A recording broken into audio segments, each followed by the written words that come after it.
Magandang gabi po, ako si Ben Pimentel kasama si Cara Subihano. Ito ang Balitang America, unang edisyon ng 2007. Maligayang bagong taon sa inyong lahat.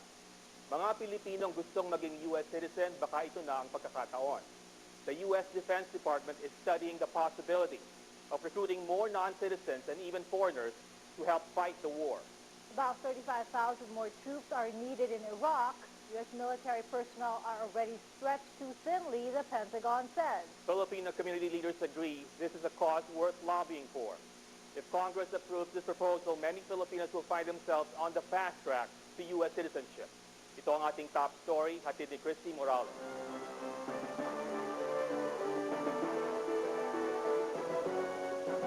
"47-year-old Edgar Quizon is living the American dream. He's earned a comfortable living, and he says it's all thanks to the U.S. Navy. How can I get this house if I'm in the Philippines? Yeah.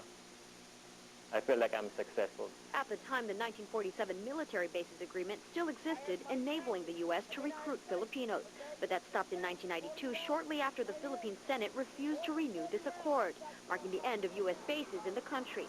But that could all change. The Pentagon is now talking about possibly expanding recruitment of non-citizens in the U.S. and possibly foreigners to serve in the armed forces.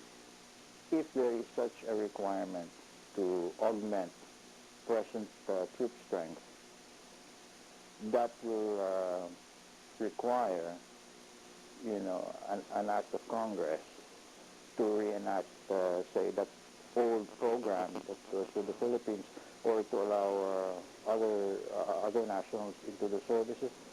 I think we can have the support of our allies in Congress. Kaido says some NAFA members are already gearing up to lobby for this. There will be fast-tracking of family reunification and processing of citizenship applications, aside from the obvious economic and side education benefits and other service benefits to the recruits of Philippine nationality.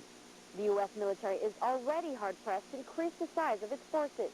Officials reportedly say 30,000 Army troops and 5,000 Marines are needed.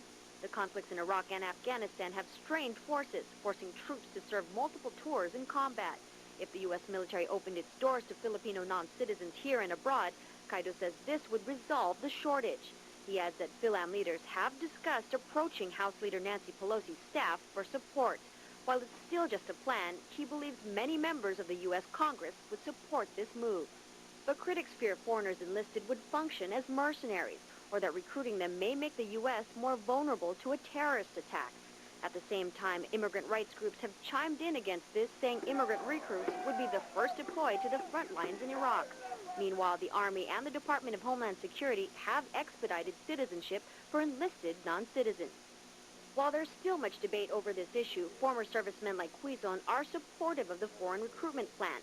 The young Filipinos who wants to be successful in life, go ahead, join the Navy, the Army, Air Force. It doesn't matter as long as in the military service here in the U.S. Joining the military may have meant leaving his homeland, but looking at the life he has today, he says it's all worth it. Christy Morales, ABS-CBN News, Redwood Shores, California.